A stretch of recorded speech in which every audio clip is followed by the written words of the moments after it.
Alors si vous êtes retraité ou sur le point de l'être, cette émission elle est vraiment faite pour vous. Pourquoi ? Parce que depuis le 30 décembre 2025, la loi de financement de la sécurité sociale a été adoptée et avec elle une énorme réforme du cumul emploi-retraite. Alors c'est tout l'intérêt de cette émission, donc si vous n'êtes pas abonné, vous vous abonnez, vous posez vos questions en commentaire, on se fera un plaisir d'y répondre. Vous avez évidemment également l'article juridique qui analyse et qui reprend tout ce que je vais vous raconter. Alors je ne vais pas lire l'article, ça n'a pas de sens, mais en tout cas je vais vous en donner quand même les quelques plus grandes idées intéressantes à en retirer. Et évidemment, si vous voulez aller plus loin, vous avez cet article et on est en train également d'éditer un guide qui sera téléchargeable dans les jours qui suivront la publication de cette vidéo. Vous le retrouverez dans la description de la vidéo de ce jour. Et ce guide, je vous le promets, vous apportera de multiples réponses à toutes vos interrogations. Et Dieu sait que vous êtes nombreux, puisque depuis cette publication de la vidéo de octobre 2025, il y a plus de 1500 personnes qui nous ont contactés au sujet du cumul emploi-retraite. C'est pour dire à quel point ce sujet passionne les foules. Et comme j'ai pu le lire tout à l'heure dans les commentaires avec Bloom, oui ma chère Bloom, il est fort probable que notre génération n'ait jamais la retraite. Mais pour ceux qui peuvent encore en bénéficier, attention. À partir du 1er janvier 2027, les règles vont drastiquement changer. Restez bien jusqu'au bout de l'émission, je vais tout vous expliquer. Alors tout d'abord, qu'est-ce qu'on doit entendre par cumul emploi-retraite ? Le nom est dans le projet est dans le nom, évidemment, cumuler un emploi avec une retraite. Oui, mais pas n'importe comment. L'article L161-22 du Code de la Sécurité sociale, c'est un peu l'alpha et l'oméga du cumul emploi-retraite. Vous lisez bien cet article, il a été profondément réformé par l'article 102 de la loi du 30 décembre 2025. Je vous en parlerai juste après. Mais en tout cas, cette cumul emploi-retraite, les grandes règles sont fixées par cet article. Alors, il faut distinguer deux choses. Une première situation qui est le cumul intégral. Pas de limite, pas de plafond. Là, ici, c'est open bar. On peut littéralement cumuler l'intégralité d'une retraite avec des revenus professionnels supplémentaires, soit une activité salariée, soit une activité indépendante. Qu'importe, là, ici, vous êtes vraiment pas du tout limité. Ça, c'est la meilleure des situations, mais vous l'aurez compris, il y a quand même plein de personnes qui ne remplissent pas ces conditions. On va revenir d'ailleurs sur les conditions dans quelques instants. La deuxième situation, c'est le cumul emploi-retraite plafonné. Alors comme son nom l'indique, il est plafonné. Donc ça veut dire que vous avez des sommes à ne pas dépasser. Vous pouvez percevoir votre pension de retraite, mais attention, si vous dépassez un certain montant, qui varie effectivement dans le temps et qui a été profondément réformé par la loi du 30 décembre 2025, eh bien vous devez renoncer à une partie de votre retraite. Si vous ne le faites pas, eh bien de toute façon les caisses de retraite viendront vous récupérer ce que vous leur devez. Alors, justement, on va parler du cumul intégral. Ça va être intéressant puisque beaucoup d'entre vous n'êtes pas dans le cumul intégral et pour cause, vous allez voir, il y a forcément une des conditions que je vais évoquer qui va faire que vous ne rentrerez pas dans les clous.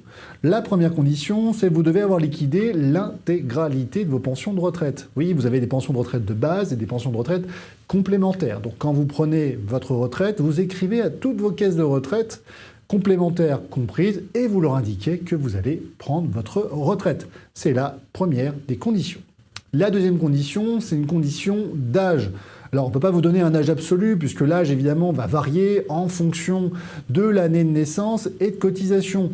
Alors, évidemment, on sait qu'il y a eu une suspension de la réforme des retraites, mais quand même, il faudra se référer à l'article L161-17-2 du Code de la Sécurité sociale, qui vous fait un peu la liste des nombres de trimestres à cotiser selon l'âge de naissance, et qui vous permet de savoir à quel âge vous allez pouvoir partir.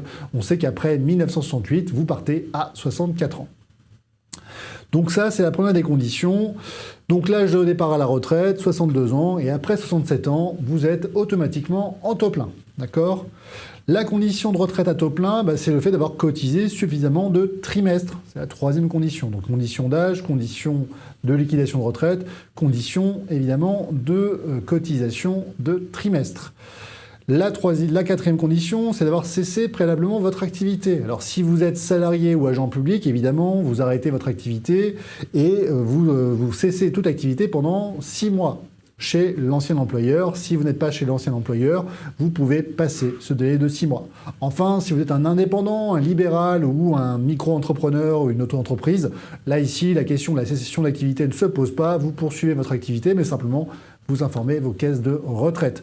Et enfin, depuis 2023, vous aviez la possibilité d'acquérir de nouveaux droits à la retraite, ce qu'on appelait la nouvelle pension de retraite, ce qui permettait, eh bien, lorsque vous étiez à taux plein, de pouvoir reprendre l'activité et générer de nouveaux droits à la retraite. C'était quand même plutôt intéressant.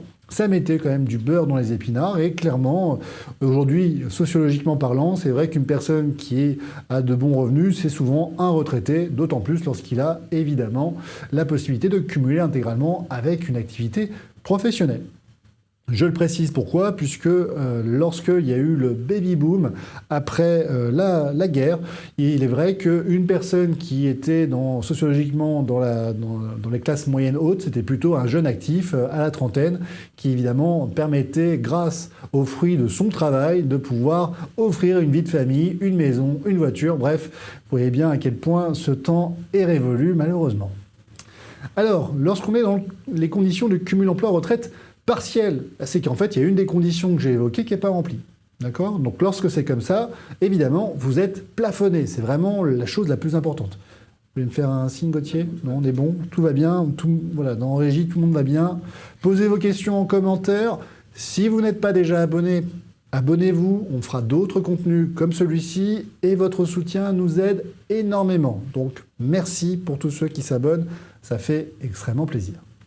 Alors on reprend les conditions du cumul emploi-retraite partiel. Si vous êtes salarié, eh bien dans ce cas-là, il y a deux formules. Soit la formule c'est 160% du SMIC ou la moyenne mensuelle des 3 derniers bulletins de salaire. Dans ce cas-là, vous ne devez pas dépasser sur un mois le montant correspondant à l'une de ces deux variables. On prendra la formule la plus intéressante. J'avais déjà expliqué dans mon article en octobre 2025 comment calculer ce montant.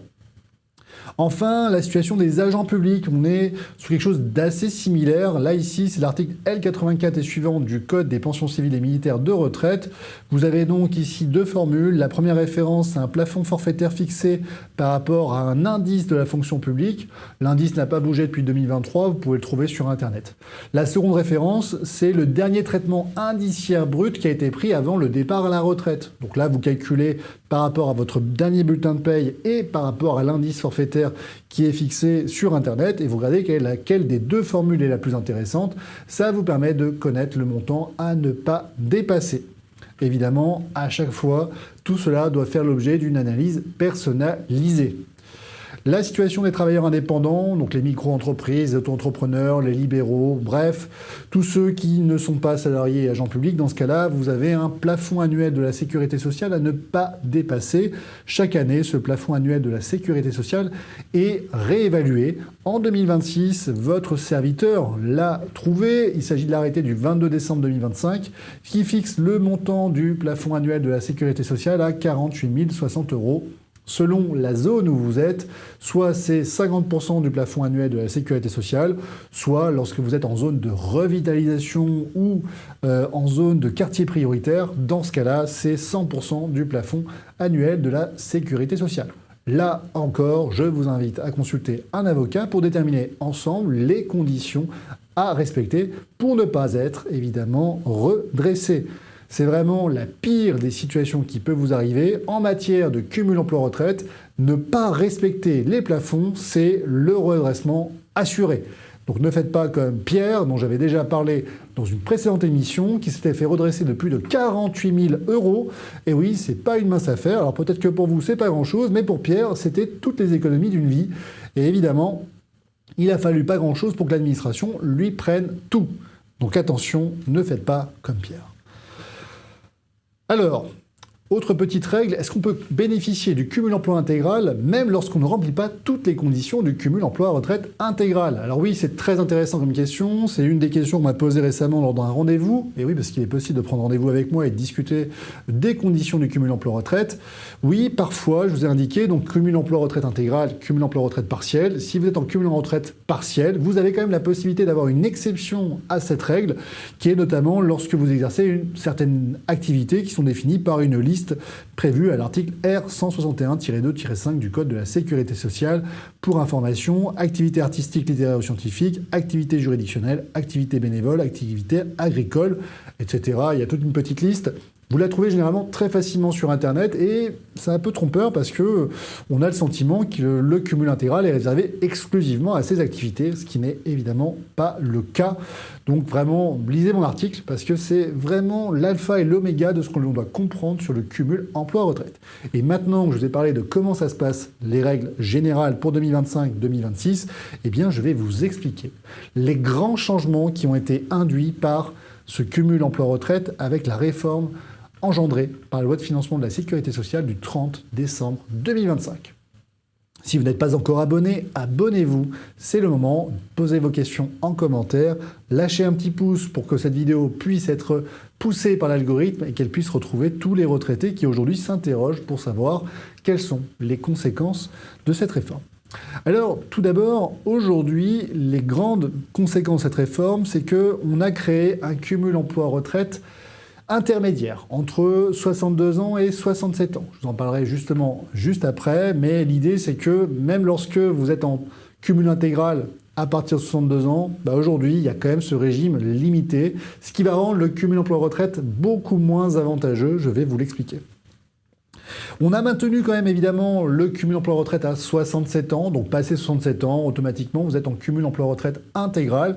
Bon, c'est génial parce que évidemment à 67 ans, vous avez un peu moins de force qu'à 62 ans, un peu moins l'envie de travailler, donc on voit bien que le fait qu'on puisse vous dire vous pouvez travailler sans plafond, bon, à cet âge-là, je vous souhaite quand même de pouvoir profiter de votre retraite, puisqu'encore une fois, c'est un droit, c'est pas un privilège. Enfin, on a introduit un seuil de tolérance pour les faibles revenus. Alors, ce seuil de tolérance, il doit être adopté par décret à la date à laquelle on est en train d'enregistrer cette vidéo, soit en mars 2026. Eh bien, ce décret n'a pas encore été promulgué. Seulement, si on lit un peu les débats parlementaires, il était évoqué une somme de 7 000 €. Donc, en dessous de 7 000 € annuels de revenus professionnels cumulés avec votre retraite, vous n'êtes pas imposé, vous n'êtes pas redressé, vous n'êtes pas limité. D'accord ? Super, parce qu'évidemment, 7 000 € par an, c'est vraiment pas grand-chose. Alors, quelles sont les nouvelles situations du cumul emploi-retraite ? Auparavant, je vous avais dit, il y a cumul emploi-retraite intégral, cumul emploi-retraite partiel. Puis entre ces deux mondes, il n'existait pas grand-chose. Aujourd'hui, on a trois situations. On a tout d'abord la situation, je vous l'ai dit, du retraité à taux plein qui a plus de 67 ans. Lui, ici, il n'est pas impacté par la réforme des retraites, du cumul emploi-retraite, je veux dire, puisque en réalité, il ne sera pas plafonné. Donc, quand vous avez plus de 67 ans et que vous reprenez une activité professionnelle, vous n'êtes pas plafonné. La réforme introduite par la loi du 30 décembre 2025 n'a pas de conséquences pour vous. La deuxième situation, et c'est là où vraiment ceux qui nous regardent, ceux qui ont entre 62 et 67 ans, regardez bien cette vidéo, vous l'enregistrez et vous vous abonnez parce que clairement, c'est vraiment vous qui allez devoir faire un choix dans les prochains mois. Le choix, il va être drastique. Soit de bénéficier des anciennes dispositions du cumul emploi-retraite, soit de vous soumettre aux nouvelles conditions du cumul emploi-retraite. Et je vais vous expliquer très rapidement, mais elles vont être extrêmement moins avantageuses. Oui, ce qui est prévu, c'est un statut intermédiaire. Auparavant, cumul emploi-retraite intégral, cumul emploi-retraite partiel. Dorénavant, vous avez ceux qui ont plus de 62 ans et qui sont à taux plein, mais qui pour autant vont être plafonnés. On est dans ce qu'on appelle un cumul emploi-retraite intégral plafonné. Ce plafond, c'est 7 000 €, je vous l'ai dit, ce fameux décret qui doit être promulgué prochainement, qui ne l'est pas encore, mais qui a été évoqué dans les débats parlementaires. En d'autres termes, vous avez plus de 62 ans, vous reprenez une activité professionnelle ou poursuivez votre activité professionnelle, et vous allez donc pouvoir cumuler intégralement jusqu'à 7 000 €. Passé 7 000 €, chaque euro gagné sera un euro retiré sur votre pension de retraite. Vous la sentez la douille ? Vous la sentez ou pas ? Parce que là, évidemment, le cumul emploi-retraite, il n'a plus aucun intérêt. Puisqu'auparavant, l'intérêt d'un cumul emploi-retraite partiel, ou en tout cas intégral, lorsqu'on avait plus de 62 ans, c'était de pouvoir avoir des revenus professionnels en plus de sa pension de retraite. C'était de pouvoir mettre un peu de beurre dans les épinards, de faire plaisir à ses petits-enfants, de s'offrir une vie qu'on n'avait pas pu s'offrir lorsqu'on travaillait comme des chiens et qu'on n'avait pas le temps pour en profiter. Vous l'avez connu. Vous l'avez vu, cette période. Vous avez vu comment c'est compliqué d'avoir une vie sociale lorsqu'on a un emploi qui nous prend 8 heures par jour, 5 jours par semaine. Et donc là, on est en train de nous expliquer que pour une meilleure lisibilité, une meilleure compréhension du cumul emploi-retraite, on va revoir à la baisse. Heureusement que ces gens sont de gauche quand même, parce que vraiment... On ne croirait pas. Franchement, moi, j'aurais cru que c'était une réforme de droite. Vraiment, là, à ce point de vouloir faire les poches de ceux qui avaient juste envie de survivre. Parce que, évidemment, quand vous avez une très belle retraite, peut-être que la question de cumuler avec un emploi se pose un peu moins. Et puis, quand vous êtes vraiment très riche, en réalité, cette question du cumul emploi-retraite, elle ne se pose pas vraiment, puisque vous avez de multiples revenus passifs que vous avez réussi à générer durant l'intégralité de votre période de jeune actif. Donc, on voit bien qu'ici, le cumul emploi-retraite qui va être aujourd'hui plafonné va surtout concerner ceux qui étaient un peu dans la catégorie intermédiaire, c'est-à-dire une pension de retraite, certes, soit faible, soit confortable, mais pas suffisante pour maintenir le niveau de vie qu'ils avaient auparavant, et qui souhaitaient pouvoir continuer de transmettre leur savoir, gérer des revenus professionnels, lever un peu le pied tout en profitant un peu de la vie qui passe. Eh bien, pour ces gens-là, aujourd'hui, clairement, il n'y a plus aucun avantage. On est en train de précariser les retraités qui auraient pu générer de l'activité, générer des impôts, générer du business. En fait, en d'autres termes, c'est ce qui aurait pu continuer d'aider un peu, de doper l'activité. On voit vraiment que tout est fait. Ici, vraiment, et c'est pas du tout partisan, mais on voit bien qu'ici, en réalité, ceux que ça va le plus impacter, c'est ceux qui avaient envie de lever un peu le pied, de cumuler un peu de revenus pour essayer de s'en sortir un peu plus. C'est eux, clairement, que ça va impacter. Donc là, si vous avez...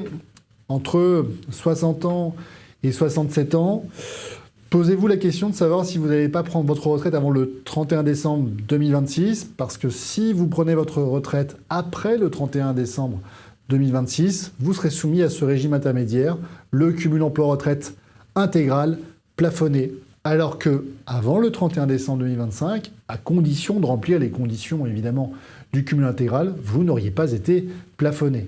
Donc s'il y avait une seule chose à retenir de cette émission, c'est celle-ci. C'est que si vous êtes en cumul intégral entre 62 ans et 67 ans, partez à la retraite avant le 31 décembre 2026, car autrement, il va vous en coûter. Alors oui, cette réforme, elle crée également un troisième statut, c'est le cumul plafonné. Donc là, ici, on va dire presque rien de nouveau sous le soleil, puisque auparavant vous étiez plafonné avec des montants que j'avais annoncés tout à l'heure, donc soit 160% du SMIC, soit la moyenne des 3 derniers salaires, lorsqu'on est un salarié.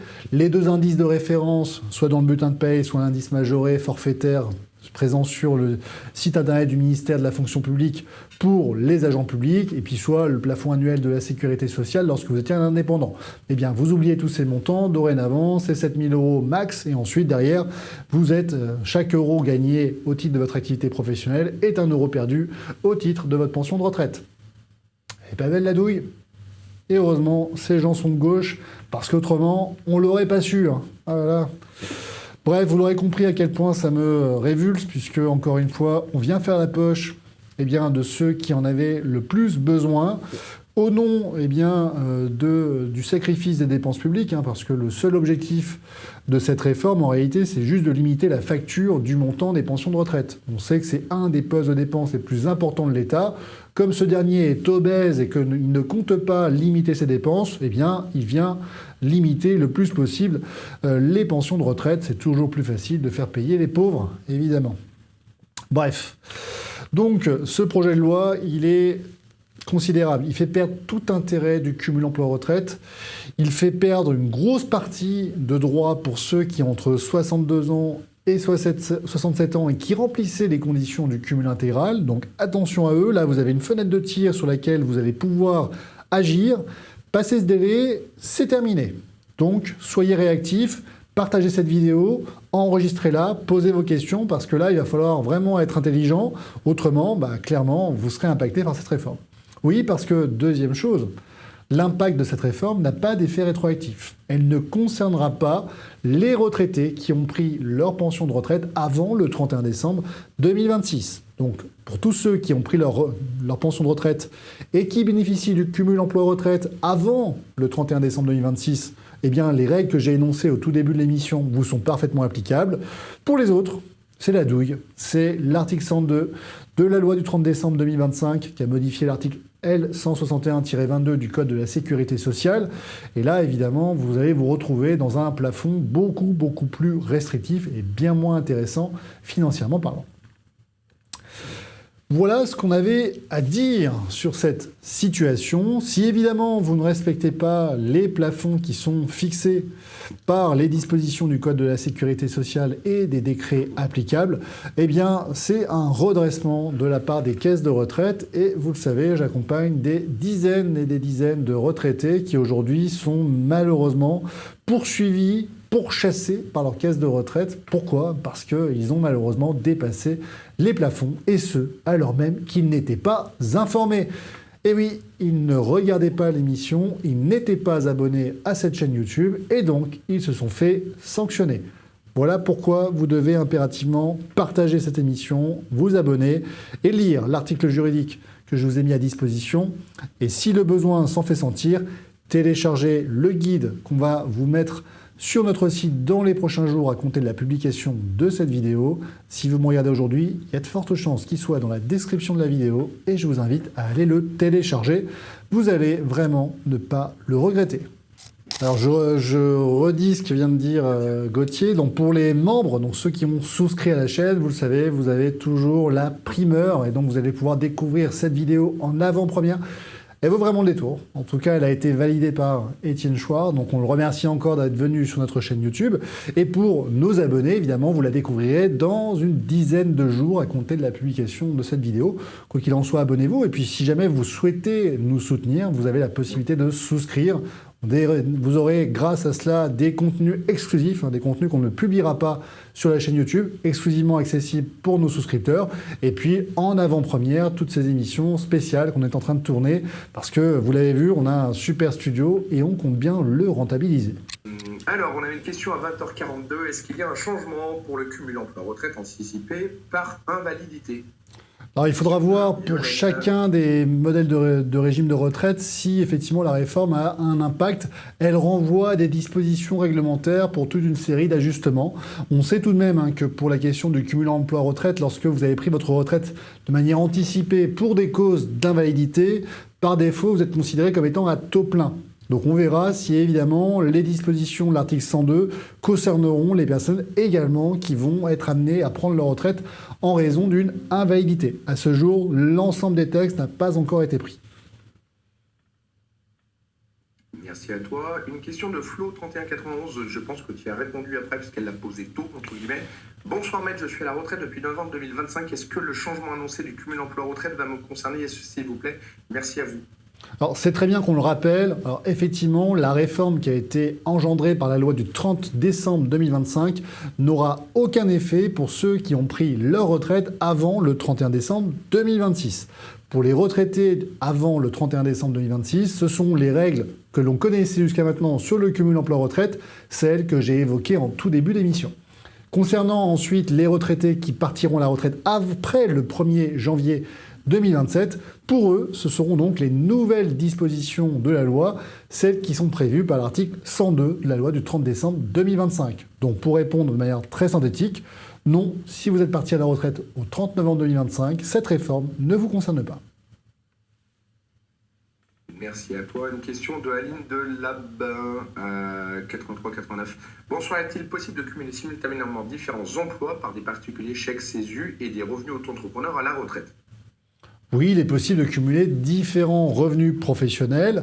Les plafonds vont varier selon que vous êtes salarié ou indépendant. Donc si vous avez votre micro-entreprise à côté, eh bien vous aurez les plafonds du PASS, du plafond annuel de la sécurité sociale.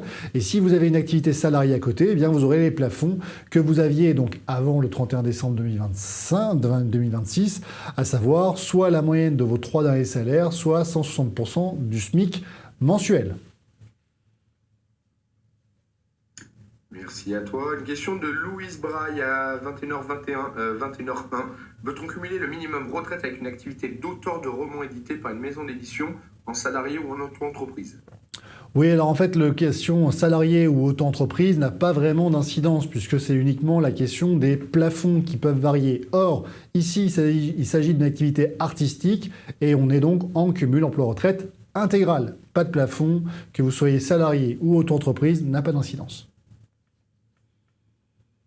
Merci. Du coup, je me permets, tu peux les épingler, Gauthier, parce qu'elle avait reposé la question à 21h09. J'ai vu que tu l'avais épinglé, on vient d'y répondre. Merci, Gauthier. Une question de Marie-Thérèse Coutin à 4749 à 21h02. J'ai 67 ans, une retraite de 550 € en avril 2026. Alors, je travaille la demande pour faire des remplacements 4 jours ou 12 jours en tout. Je ne peux pas. Pour l'interrogation, en plus, je dois appliquer les 6 mois.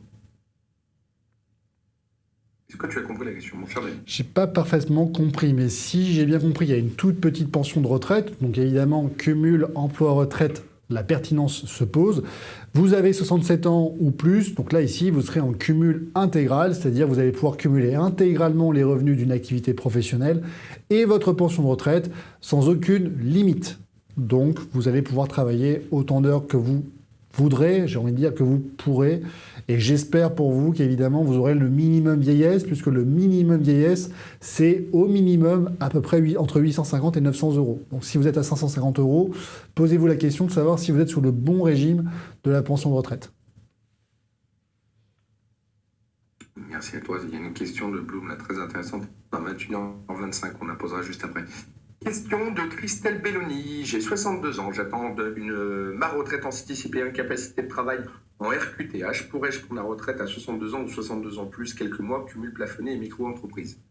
Alors, évidemment, là, on a une question très précise qui doit forcément, nécessairement, appeler à une analyse individualisée. Donc là, je ne pourrais pas véritablement vous répondre puisque je n'ai pas toutes les informations et que la réponse que je vous donnerai va forcément être erronée. Mais en tout cas, ici, on a une question intéressante et ce sont les questions auxquelles je réponds lors des rendez-vous qui sont pris sur mon site internet ou en contactant mon secrétariat. Merci. On a Daniel E7P7. Je suis retraité et auto-entrepreneur avec une retraite intégrale. Cela me concerne-t-il ? Si vous êtes déjà retraité, la réforme qui sera mise en place à compter du 1er janvier 2027 ne vous concerne pas. Merci à toi. Une autre question de Yolène 1601. Est-ce que le cumul emploi-retraite évolue également pour les personnes en retraite anticipée pour invalidité de la fonction publique, s'il vous plaît ? Alors, comme je l'ai expliqué, il y a des dispositions réglementaires complémentaires qui doivent être prises dans les prochains mois et auxquelles nous n'avons pas encore eu accès. Il est possible, selon les régimes de retraite, qu'il y ait des ajustements par-ci par-là. Pour le moment, nous n'avons pas toutes ces informations, mais évidemment, comptez sur votre serviteur pour en faire une FAQ et l'intégrer au guide que vous pourrez télécharger dans la description de la vidéo, qui aura vraiment vocation à aller beaucoup plus loin que ce que nous avons fait ce soir.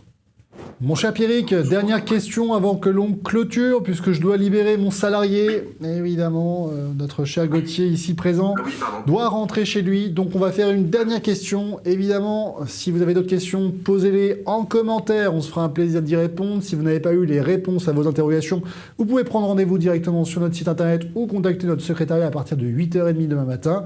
Et on se fera un plaisir d'échanger ensemble et de faire une analyse personnalisée.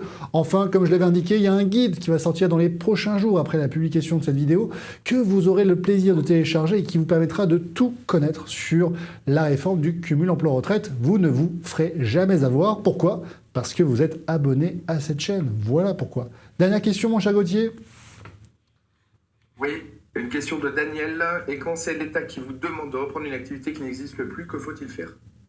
Alors, je n'ai pas toutes les informations. À quel moment vous demande-t-il de reprendre une activité ? Quel type d'activité ? Pourquoi n'existe-t-elle plus ? Bref, que de questions. Je ne suis pas en mesure de répondre. Je suis vraiment navré. Mais quoi qu'il en soit, j'aurais tendance à regarder ce que prévoit la loi. Et si, évidemment, vous êtes dans l'impossibilité de reprendre une activité, d'en tirer toutes les conséquences juridiques qui vont de pair. Mais là, sans ces informations, malheureusement, je ne suis pas dans l'état de vous faire une réponse qui soit adéquate.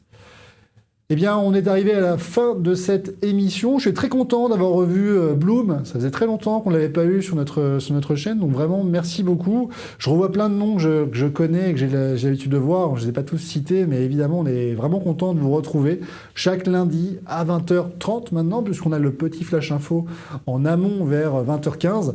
Et donc, évidemment, Dites-nous en commentaire, ceux qui nous suivent depuis plusieurs années, si vous aimez bien là, le studio, si vous avez aimé aussi la qualité de la vidéo qui est faite, et si vous aimez le travail de Gauthier. Si c'est le cas, lâchez un petit pouce, un petit commentaire. Ça nous permettra évidemment de le conserver dans nos équipes, puisqu'on se pose vraiment la question. Oh là là, qu'est-ce qu'on se pose la question de savoir si nous allons garder Gauthier. Alors, pour la semaine prochaine... Oui, mon cher Pierrick. C'est quoi le sujet de la semaine prochaine? Eh bien, il y a l'homme qui dit Gauthier est très pressé pour rentrer. Alors, il est 21h30. Déjà, trouver des salariés qui veulent rester jusqu'à 21h30. Déjà, merci à Gauthier. Alors, la semaine prochaine, on parlera du tout numérique. Et oui, rappelez-vous, de plus en plus, l'État vous impose de passer par des outils numériques. Portefeuille numérique, voie numérique, numérisation des procédures. Bref, il y a toute une série de dispositions qui sont mises en œuvre depuis ces dernières années. Et derrière, on n'a jamais eu autant de violations de nos données personnelles. C'est d'ailleurs une des actions en responsabilité que je fais avec l'ADLF. Je vous invite à retrouver notre émission que nous avons faite sur le sujet. Et donc, votre serviteur ici présent va vous expliquer dans quelles conditions on peut vous imposer une procédure numérique et dans quelles conditions vous allez pouvoir y échapper. On se retrouvera donc la semaine prochaine à 20h30, j'espère avec toi en direct, mon cher Pierrick. Et si vous n'êtes pas encore abonné, je vous invite vraiment à le faire, ça nous fait un vraiment plaisir. Enfin, le dernier point, j'avais oublié, on vient de prendre un avis Google 1 étoile. Alors vous allez me dire, si on a mal mené un dossier et si on a mal traité nos clients, c'est normal. Et évidemment, là-dessus, rien à redire. Si on a été mauvais, on a été mauvais. Mais là, c'est même pas un client. Et il n'a rien à nous reprocher personnellement, juste il n'était pas d'accord avec la pénalité de 64 € du fait que lorsque vous refusez le compteur Linky, vous êtes pénalisé de 64 €. Donc lui, il n'arrive pas exactement au même chiffre, et donc selon lui, ça lui méritait, donc ça méritait un avis 1 étoile. Alors évidemment, déjà, je suis pas d'accord sur le calcul, et surtout, ils se rendent pas compte à quel point ça nous pénalise. Parce qu'en fait, quand on vous mettez un avis 1 étoile sur Google, Google nous déréférence, nous montrera beaucoup moins, va mettre moins en avant nos contenus, nos vidéos. Et donc, évidemment, ça a des répercussions qui sont vraiment désastreuses, notamment lorsque vous avez un cabinet avec une dizaine de personnes sous votre responsabilité. Alors, si jamais ce soir, certains qui ont poussé un peu plus la visibilité de la vidéo jusqu'à ce soir, vous voyez mon message, et que vous avez trouvé que le contenu était intéressant, faites-nous un petit avis sur Google. Vous avez le lien dans le commentaire sous la conversation. Ça nous fera extrêmement plaisir et peut-être que ça nous aidera à retrouver notre moyenne. On était à 4,8. J'ai aucun souci à prendre un avis Google négatif, mais quand c'est justifié. Et là, franchement, je trouve que c'est vraiment dégueulasse avec toutes les conséquences qui vont derrière, à savoir qu'on sera beaucoup moins visible à cause d'une personne qui n'a pas aimé notre vidéo et qui en plus dit complètement n'importe quoi. Bref, c'est vraiment injuste. Donc si jamais vous souhaitez nous donner un petit coup de main, eh bien, vraiment, merci. Merci à tous, merci beaucoup. Vous avez été plus de 350 en direct. C'était pas arrivé depuis longtemps, donc vraiment merci. Et mon cher Pierrick, on se retrouve la semaine prochaine. D'ici là, Pierrick, générique.